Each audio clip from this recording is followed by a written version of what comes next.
नमस्कार, आप देख रहे हैं न्यू इंडिया डिबेट। आपके साथ मैं हूं पराक्रम सिंह शेखावत। हमारे देश में कहा जाता है कि जैसा अन्न वैसा मन। हमारे अन्नदाता कठोर परिश्रम से हमारे लिए अन्न उत्पादन करते हैं। कृषि प्रधान भारत में खेती का बजट कैसा हो, ये सवाल जरूरी है। हमारे देश में प्राकृतिक खेती और जैविक खेती को बढ़ावा देने की कई सारी कोशिशें की गई। साथ ही हमारे देश में कृषि सुधार एक बड़ा सियासी मुद्दा भी बना। लेकिन बड़ा सवाल यह है कि क्या धरातल पर हम हमारे अन्नदाता के साथ न्याय कर पाए। न्यू इंडिया डिबेट में आज जानेंगे वर्ष 2023-24 के लिए बजट से उम्मीदें क्या है। और इस पर बातचीत के लिए हम आप पहुंच रहे हैं भारतीय कृषि अनुसंधान केंद्र पूसा नई दिल्ली कैंपस में।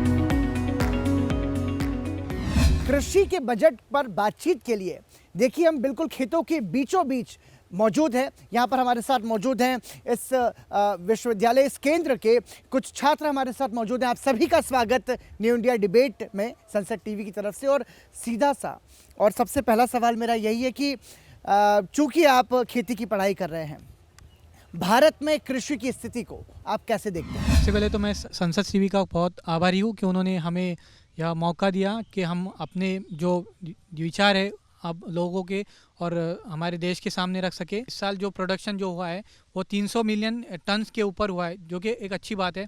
और हमारा देश खाद्यान्नों के मामले में स्वयं स्वावलंबन है, खुद पर डिपेंड है। हम किसी और देश पर डिपेंड नहीं है। किसानों को बेसिक चीज़ जो चाहिए वो है बीज, खाद, पानी और बिजली। तो इन चीज़ों पे हमें काम करना। ठीक है, तो मतलब खेती की मूलभूत सुविधाओं पर और ज़्यादा काम करने की ज़रूरत है। कोई और? अभी जो मेनली खेती हो रही है वो हो रही है मैनुअली लोग करते हैं, जो बहुत छोटे छोटे मार्जिनल फार्मर्स हैं उनके लिए तो मेकेनाइजेशन की बहुत ज़रूरत है। अभी भी बहुत जगह लोग बैल से ही जुताई करते हैं, उनसे ही निराई गुड़ाई करते हैं। लेकिन अगर आप बाकी कंट्री में देखेंगे तो कम्प्लीटली ऑटोनोमस होने लग गई है। लेकिन अपने इंडिया में अभी ऐसा कोई स्कोप नहीं दिख रहा है। तकनीक का सहारा लेकर के कृषि को हम और बेहतर बना सकते हैं, कुछ कहना चाह रहे थे आप? ये बहुत ही सही बात है। हमारे देश ने काफ़ी तरक्की की है 1947 के बाद, जो हमारा दूसरे देशों पर निर्भर थे। लेकिन आज हम काफ़ी सक्षम हैं अपना खुद का अन्न उत्पादन करने के लिए।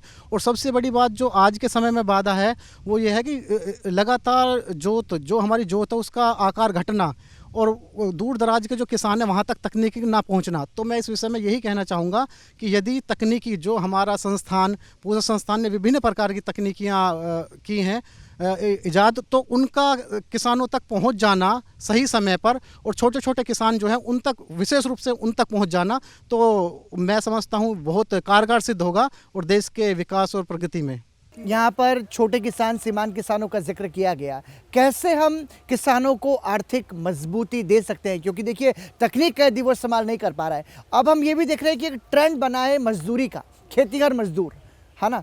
तो इस स्थिति में हम कैसे छोटे किसानों को आर्थिक मजबूती दे सकते हैं? उसका क्या सोच सुझाव हो सकता है? किसान बिल अभी हमारे सामने आए थे, उन किसान बिलों का जो मेरा मानना है कि उनका एक यही नीति था कि जो छोटे छोटे किसानों के साथ जो प्राइवेट सेक्टर है उसके साथ कॉन्ट्रैक्ट फार्मिंग करेंगे और उनको बताएंगे कि हमें एक पर्टिकुलर ये क्रॉप आप लगा के दीजिए इस ग्रुप में, यहाँ से हम आपके सामान को खरीदेंगे और उनको लेके जाएंगे। उसी के साथ साथ सरकार ने जैसे सेल्फ हेल्प ग्रुप बनाए हुए हैं, उसमें सरकार बहुत अच्छा काम कर रही है। और हम सरकार से यही निवेदन करते हैं कि आगे भी इस पे जो बजट आ रहा है तो इस पे ज़्यादा कुछ ध्यान दिया जाए कि सेल्फ हेल्प ग्रुप में छोटे छोटे किसानों को एक साथ जोड़कर एक कॉमन प्रोडक्ट का वो जो है उत्पादन कराते हैं और वो उसको दूर तक ले जाकर मार्केटिंग करा सकते हैं। इसी तरह से जैसे फार्मर पार्टिसिपेटरी ऑर्गेनाइजेशंस सरकार ने एक स्कीम लाए हैं, उसमें बहुत सारे किसानों को एक साथ वो एक क्लस्टर बनाते हैं। उस क्लस्टर में बहुत सारे लोग किसान एक प्रोडक्ट उत्पादन करते हैं, उस उत्पाद को कहीं तक ले जाकर उसमें वैल्यू एडिशन करते हैं। सबसे बड़ी बात है कि किसान अपने उत्पादन को सीधा मार्केट में बेच देता है और दूसरे उद्यमी उसका वैल्यू एडिशन करके उसे ऊंचे रेट पर कंज्यूमर को बेचते हैं। तो सरकार का ये जो एक पहल है कि भाई अब अपने उत्पाद में वैल्यू एडिशन कीजिए और वैल्यू एडिशन के बाद में उसको जो है कंज्यूमर को डायरेक्ट सप्लाई दें। लेकिन आज खेती से पलायन हो रहा है बड़े स्तर पर, क्या वजह है इसकी और इसको कैसे रोका जा सकता है? मुख्य वजह में जैसे मुझे लगता है कि बेसिक फैसिलिटीज़ हमारी गांव तक नहीं है। अगर किसान उपजाता है तो उसके पास मार्केट नहीं है, अगर मार्केट है भी तो उतना प्राइस नहीं मिल पाता है उसको जितना शहर में आके मिलता है। दूसरा, जैसे पोस्ट हार्वेस्ट टेक्नोलॉजीज़ किसानों तक नहीं पहुंची है कि वो एक जो उसके पास रॉ मटेरियल है उससे कुछ और मटेरियल बना के ज़्यादा प्राइस में बेच पाए। तो किसान के पास जब आमदनी नहीं होगी तो वो पलायन करेगा। दूसरी बात, आजकल एक है कि ज़मीनें बंजर होती जा रही हैं, वातावरण प्रदूषित हो रहा है, पर्यावरण चेंज हो रहा है, तो उसके कारण ज़मीनें ही बंजर हो रही हैं और ज़मीनों में बंटवारा होते होते ज़मीन का साइज़ छोटा होता जा ये रहा एक है। वैलिड पॉइंट है। तो उसके कारण और मूलभूत सुविधाएं भी गांव तक नहीं हैं। वेयर हाउसेस उतने लेवल तक नहीं पहुंचे हैं कि आम किसान जो छोटा किसान है वो उनमें अपना उपज जो है वो रख पाए। तो जो पहले मूलभूत सुविधाएं भी पहुंचानी चाहिए। हमें अगर किसान का इनकम बढ़ाना है तो क्रॉप डाइवर्सिफिकेशन बहुत इंपॉर्टेंट है।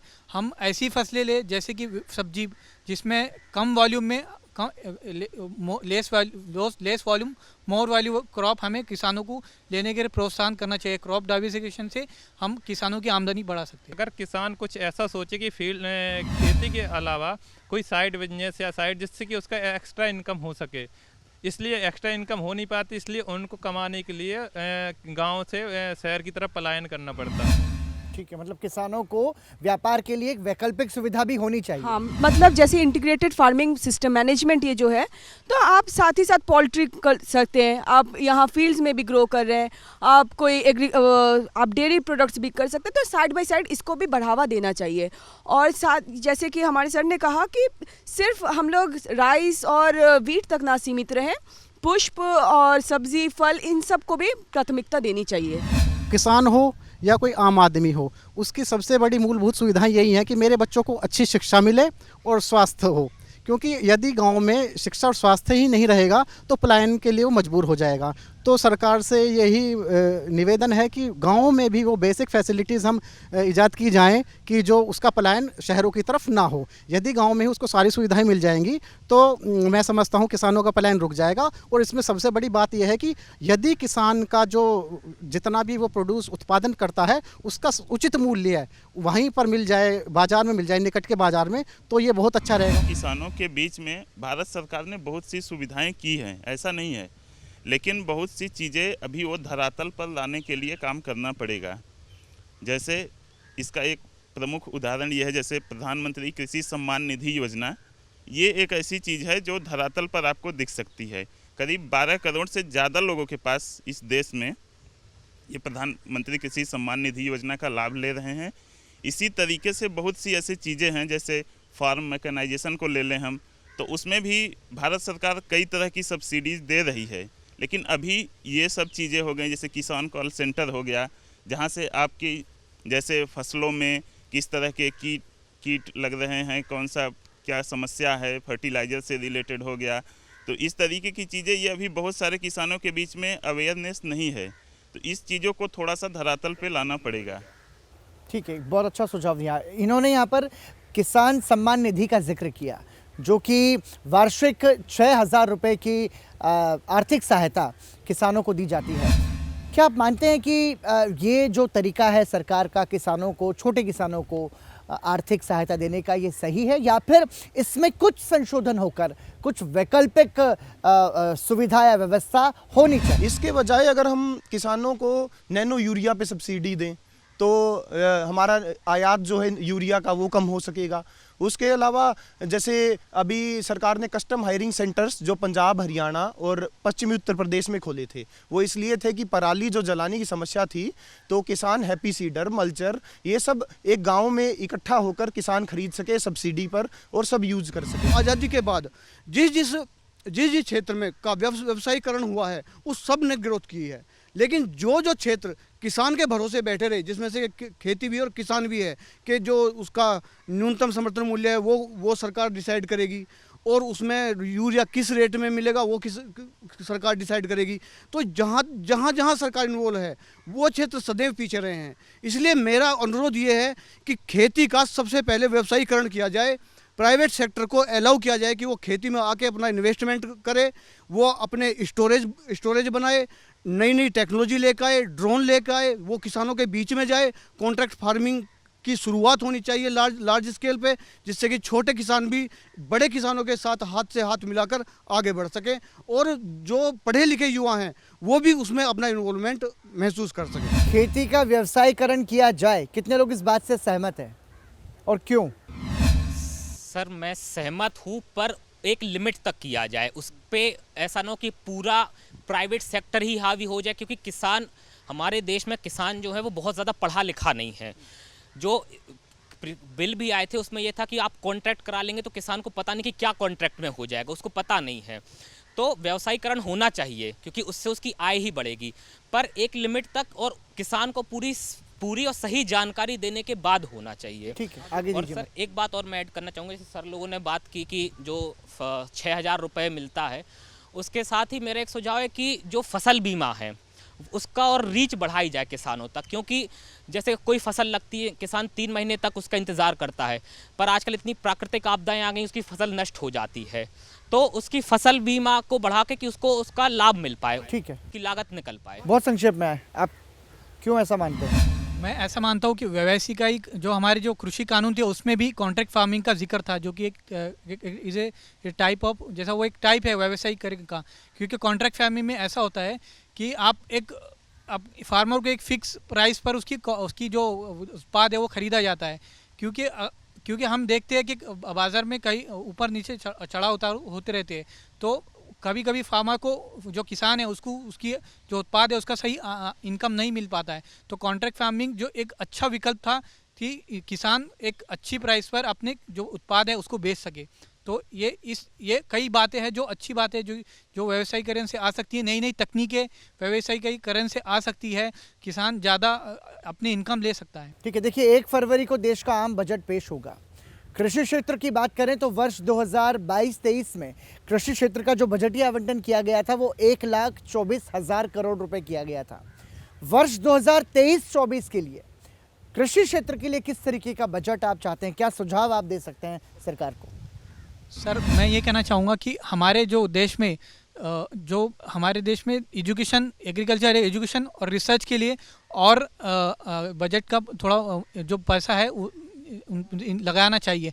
क्योंकि हमारे देश में हम कई तकनीकें हैं जो हम दूसरे देशों से इंपोर्ट कर रहे हैं, तो हम जो तकनीकें हमारे देश में बना सके तो उससे हमारे किसानों को भी और हमारे देश को भी फ़ायदा होगा। जो तकनीकें हम दूसरे देशों से आयात कर रहे हैं तो उससे हमारा पैसा बचेगा। साथ ही में खाद्यान्न तेलों में हम मैक्सिमम मेजॉरिटी में बाहर के देशों पर डिपेंड है।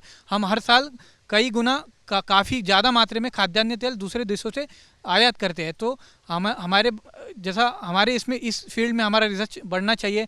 साथ ही में जो हमारे अभी एक अच्छी न्यूज़ आई है कि हमारे देश ने जो हमारी जो जेनेटिकली जो GEAC की कमेटी है उसने जो ट्रांसजेनिक मस्टर्ड को फील्ड लेवल पर ट्रायल के लिए मंजूरी दी है। तो वो एक अच्छी खुशखबरी है, क्योंकि ट्रांसजेनिक का हमेशा कई संस्थाएं, जो कई NGOs है वो विरोध करती है, मगर हम जो खाद्यान्न आयात करते हैं देशों से वो भी ट्रांसजेनिक ही है। इसलिए अगर हम सफिशिएंट बनना चाहते हैं खाद्यान्न तेलों के ज़रिए, तो वो हमें इन चीज़ों को बढ़ावा देना चाहिए। साथ ही में जो हमारा धारा मस्टर्ड 11 जो मंजूरी मिली है, अगर उससे किसानों में बहुत खुशी है, क्योंकि उससे 30% हमारा उत्पाद बनने की संभावना है। हाँ, मेरा ऐसा मानना है कि सरकार इस बार डाइवर्सिफिकेशन को बढ़ावा देगी। और जैसे कि हमारे क्षेत्र है राजस्थान, और ख़ासकर मैं बात करूँ पश्चिमी राजस्थान, जहाँ पर खाद वैसे ही नहीं डाला जाता है, तो इस एरिया को हम ऑर्गेनिक सर्टिफिकेशन, सरकार अपने पैसे से या फिर उनको आर्थिक मदद देकर ऑर्गेनिक सर्टिफिकेशन कर दे उसका सरकार, तो हमें इसका निर्यात करने में एज ऑर्गेनिक सर्टिफाइड फूड कितना फ़ायदा होगा। ऊपर से मिलेट ईयर चल रहा है ये, तो मैं मानता हूं कि मिलेट को भी बढ़ावा दिया जाना चाहिए इस बजट में। और सरकार सिर्फ डाइवर्सिफिकेशन में मेज़ या फिर मक्का या सिर्फ सरसों ही ना करे, इसके अलावा जैसे कि हमारे रागी हुई, बाजरा हुआ और कोडो मिलेट या फिर और भी विभिन्न तरह की मिलेट, सबको बढ़ावा दिया जाना चाहिए। मेरा मानना है कि हमारे देश में जो सबसे ज़रूरी क्षेत्र हैं बजट के लिए वो एक रक्षा और रक्षा के साथ साथ कृषि है। आपने देखा होगा कोरोना के टाइम पे सभी देशों की इतना बुरा हाल हो गया कि वो अपने लोगों को खाना नहीं खिला पा रहे थे, लेकिन क्योंकि हमारा देश पूर्ण रूप से कृषि के क्षेत्र में सक्षम है हरित क्रांति के बाद, इसलिए हम लोगों की ये स्थिति थी कि सरकार लोगों को घर बैठकर निःशुल्क राशन उपलब्ध करा रही थी, जो अब तक चला आ रहा है। तो मेरा मानना है कि कृषि क्षेत्र में जितने ज़्यादा से ज़्यादा बजट का सरकार प्रायोजन करे वो कम ही होगा, क्योंकि कृषि क्षेत्र को जितना आगे बढ़ाया जाएगा वो सीधा सीधा देश को बढ़ाने की बात होती है। सर मेरा एक सुझाव है कि इस बजट में ऑर्गेनिक फार्मिंग जो किसान करते हैं उनको और बढ़ावा मिलना चाहिए और ऐसी योजनाएं आनी चाहिए कि और लोग उसके प्रति आकर्षित हों ऑर्गेनिक फार्मिंग के प्रति, क्योंकि हम ऑर्गेनिक फार्मिंग प्रोडक्टिविटी के लिए भी ज़रूरी है, दूसरी जो सबसे ज़रूरी है सॉइल हेल्थ के लिए ज़रूरी है, क्योंकि सॉइल हेल्थ आज एक बड़ा मुद्दा है कि सॉइल की प्रोडक्टिविटी कम होती जा रही है।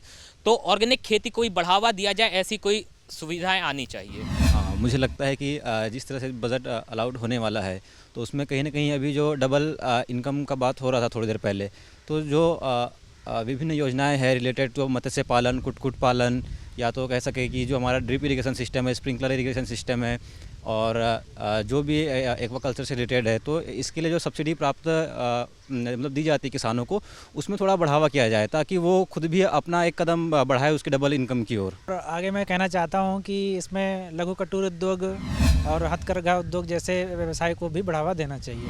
मेरा मानना है, जैसे मैं बंगाल से हूँ तो बंगाल में मैंने देखा है कि वहाँ पे काफ़ी खेतीबाड़ी जो होती है जो धान की होती है काफ़ी, लेकिन सब वो हाथ से ही होता है, कोई यूज़ नहीं करता मशीन।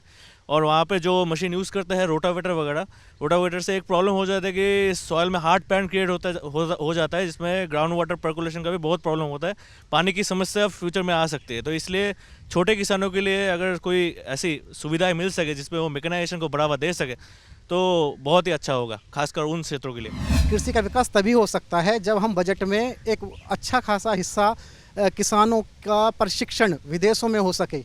इसके लिए एक ऐसा प्रावधान होना चाहिए कि किस बजट में कि किसान दूसरे देश में जो विकसित देश हैं, पूर्ण रूप से विकसित हैं और कृषि उनकी बहुत अच्छी है, हमसे बहुत ज़्यादा अच्छी है, वहाँ पर किसान प्रशिक्षण ले सके, उसके लिए विशेष रूप से धनराशि आवंटित की जाए बस बजट में। और दूसरा मैं कहना चाहूँगा कि कृषि शिक्षा और अनुसंधान, जैसा कि काफ़ी वर्षों से कृषि वैज्ञानिकों का चयन नहीं हो पा रहा है भली प्रकार, तो वो कृषि वैज्ञानिक का चयन नियमित रूप से किया जाए, क्योंकि हजारों पद खाली पड़े हैं उस देश में। जब कृषि वैज्ञानिक ही नहीं रहेंगे, अनुसंधान ही नहीं रहेगा, तो फिर देश कृषि के विकास में कैसे प्रगति कर पाएगा। कृषि अनुसंधान का जिक्र किया इन्होंने, आप लोग छात्र हैं उसके। बीते वर्ष बजट में 8,513 करोड़ रुपए कृषि अनुसंधान के लिए आवंटित किए गए थे। ये कितना ज़रूरी है और इसके क्या लाभ आने वाले समय में हमें हो सकते हैं? देखिए, रिसर्च सबसे ज़्यादा इम्पॉर्टेंट है, क्योंकि हम लोग सब यहाँ स्टूडेंट्स ही, हम लोगों को पता है एक स्मार्ट वर्कर जो खेत में, उसको स्मार्ट वर्कर बनाने के लिए हमारी बहुत ज़्यादा ये मैकेनाइजेशन की बात हो रही है, क्वालिटी सीड की बात हो रही है।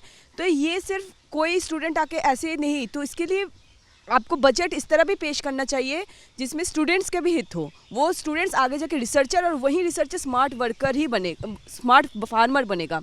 फार्मर का ज़रूरी नहीं कि उसको एडुकेशन ना हो, फार्मर स्मार्ट है, वो एजुकेटेड हो, वो लिटरेट हो, और उसे सारे जैसे अभी कुछ हमारे दोस्तों ने बताया कि कॉन्ट्रेक्चुअल फार्मिंग में कुछ भी लॉज से आप साइन करवा देते हो तो वो ना हो पाए। कल को हम भी फार्मर बनने के लिए हम इच्छुक हो, पर ऐसे नहीं कि बजट में उसमें नहीं है, आप बनना नहीं चाहते हो, तो उसको भी थोड़ा सा देना चाहिए, इनकरेजमेंट होना चाहिए।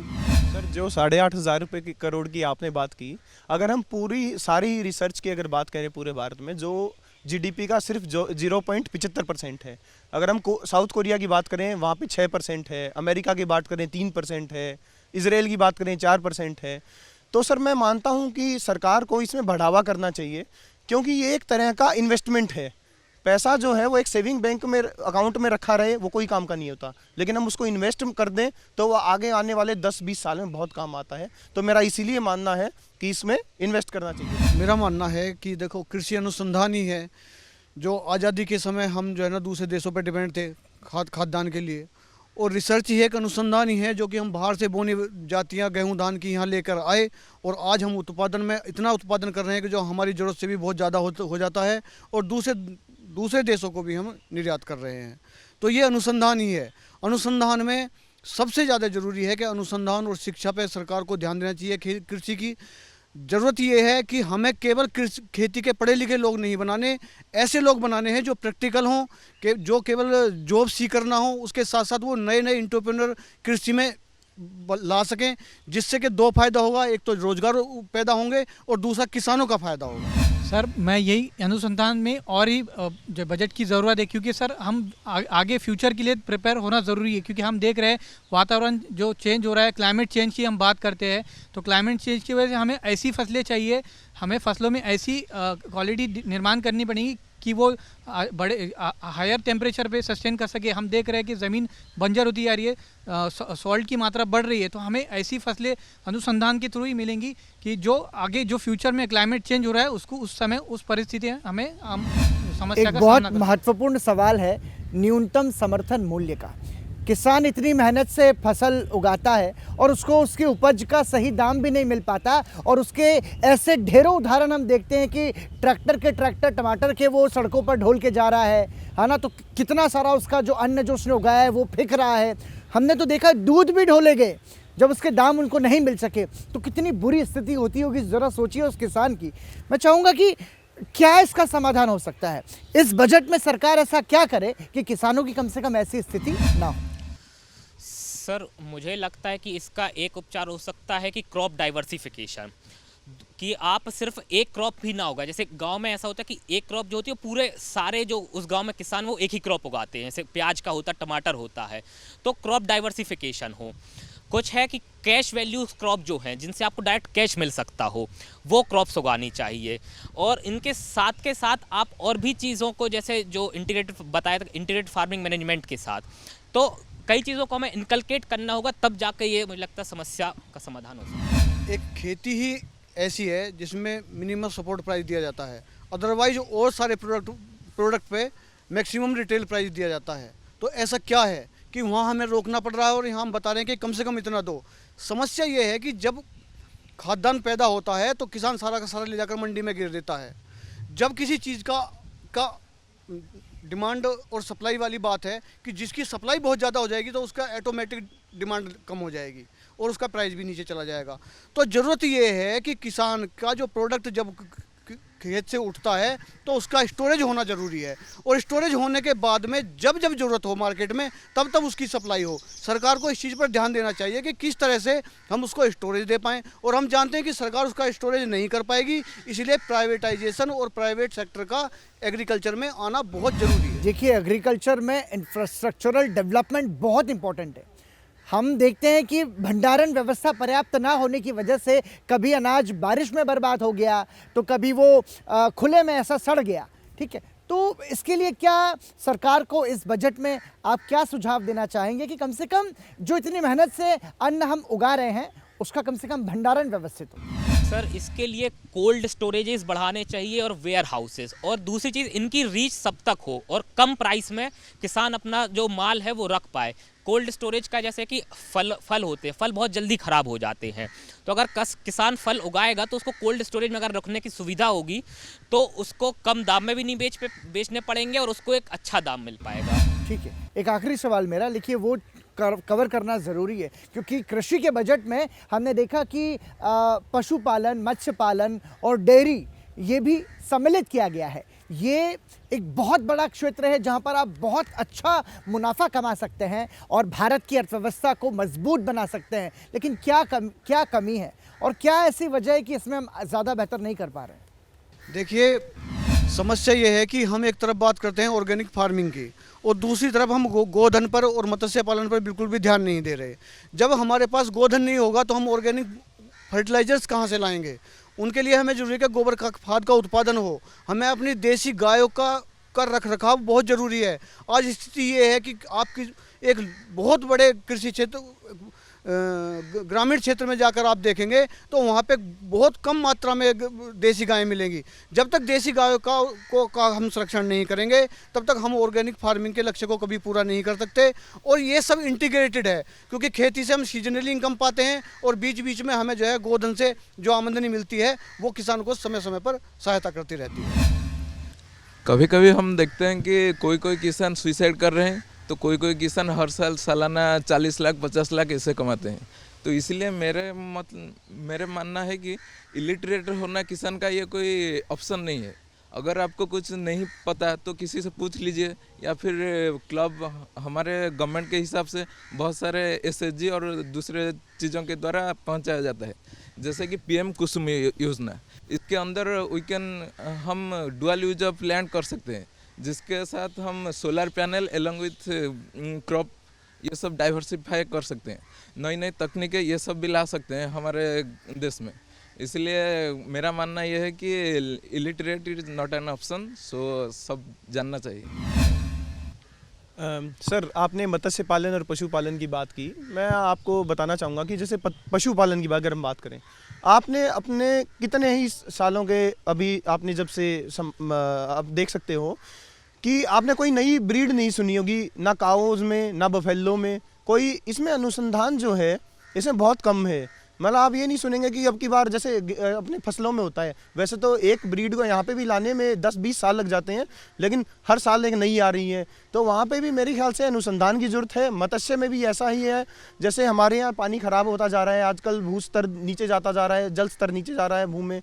तो इस तरह की हमें नई नई ब्रीड्स बनाने की ज़रूरत है सर, इसके लिए। खैर, पानी की कमी का जिक्र यहाँ पर आपने किया। निश्चित रूप से ये भी एक गंभीर समस्या है, क्योंकि हमारे देश की 80% से ज़्यादा खेती इंद्रदेव की कृपा पर ही निर्भर करती है। बहरहाल, आपको पता है, भारत के लिए कहा जाता था कि हमारा देश एक समय था जब कभी सोने की चिड़िया कहलाता था, और शायद इसीलिए ऐसे गाने भी बने कि मेरे देश की धरती सोना उगले उगले हीरे मोती। हम उम्मीद करते हैं कि वो दौर वापस आए, और ये जो बजट हो, ये बजट ऐसा हो कि जिससे कि कृषि क्षेत्र का समग्र विकास हो सके, छोटे और सीमांत किसानों को आर्थिक मजबूती मिल सके, और एक स्वर्णिम भारत की ओर हम सब आगे बढ़ सके। न्यू इंडिया डिबेट की इस चर्चा को यहीं विराम देंगे। आप सभी दर्शक सनसेट टीवी के अलावा हमारे इस कार्यक्रम को सनसेट टीवी के YouTube चैनल पर भी देख सकते हैं। इसी के साथ मुझे और मेरी पूरी टीम को दीजिए इजाज़त। नमस्कार।